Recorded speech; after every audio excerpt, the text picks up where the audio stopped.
Hey artists, today I'm going to teach you how to draw your line repetition design.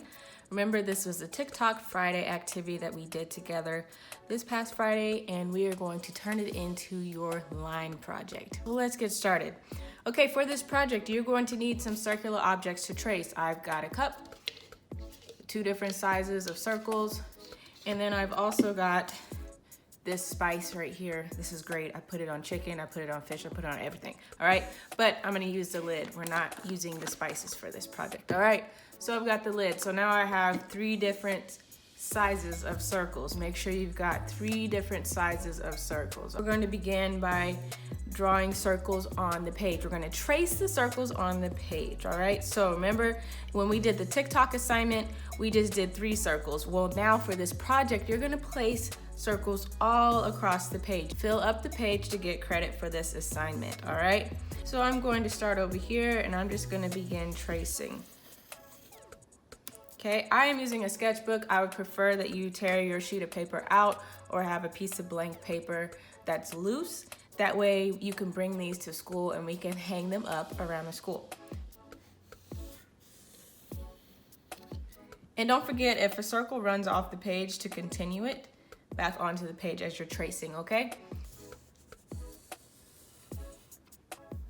And take your time. I'm moving a bit fast because I don't want this video to be too long for you. I want to give you plenty of time to design. Remember, you don't have to place your circles in the same spot as me. Now I'm going to turn my cup upside down to the smaller circle. So this is the medium-sized circle. And I'm going to start overlapping. Now these 2 circles are intersecting, right?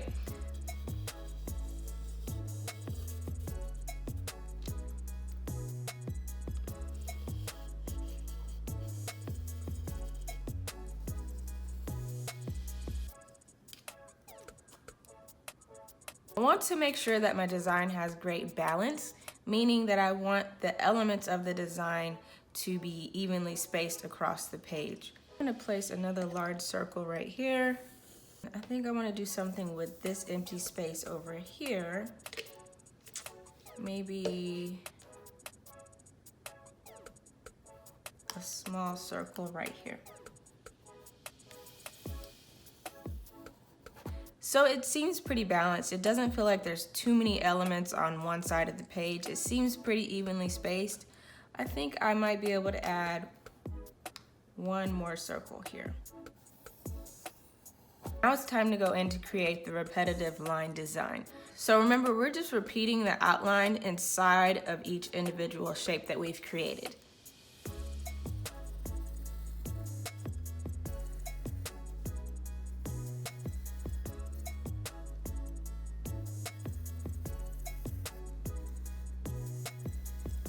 Notice how I'm taking my time and I'm trying to make sure that the same amount of space is in between each line.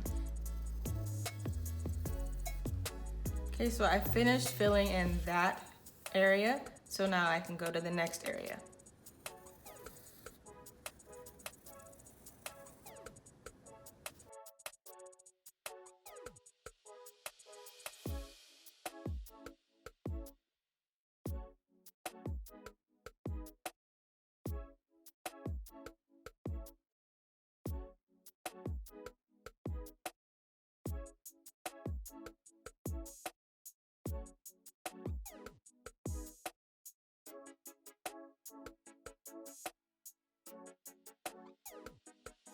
So here's my completed pencil drawing.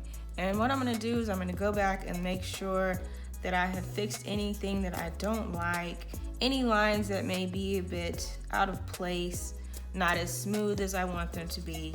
I'm gonna go back in and adjust those. Once you've come to a liking of your pencil drawing, I would like for you to upload a photo of the pencil drawing to the Project Critique channel in Teams so that I can look at it and give you feedback before you actually finish and submit your final. So now you can ink your artwork. So you can use an ink pen, a Sharpie, or a black marker. Here's the thing though, if your lines are very close together, similar to mine, it's probably a good idea not to use a thick marker to trace your lines, because then they may begin to run together since this is a broad marker. Okay, if you have something like a Sharpie or even the ultra thin Sharpies, those would work as well. So now I'm going to trace all of my lines. And voila, I have finished inking my design. Now, we're artists, right? And we want to make sure that we have great craftsmanship. We want to make sure that before we submit our projects that it's nice and neat and that there aren't any stray marks that can take away from the beauty of the design. So if you look on your page and you see any pencil marks, that you may not have traced over when you were inking your design, you need to go back in and erase those very carefully. Be very careful when you do this so that you don't crinkle your paper. And there you go. You can photograph and submit to the hub. Enjoy!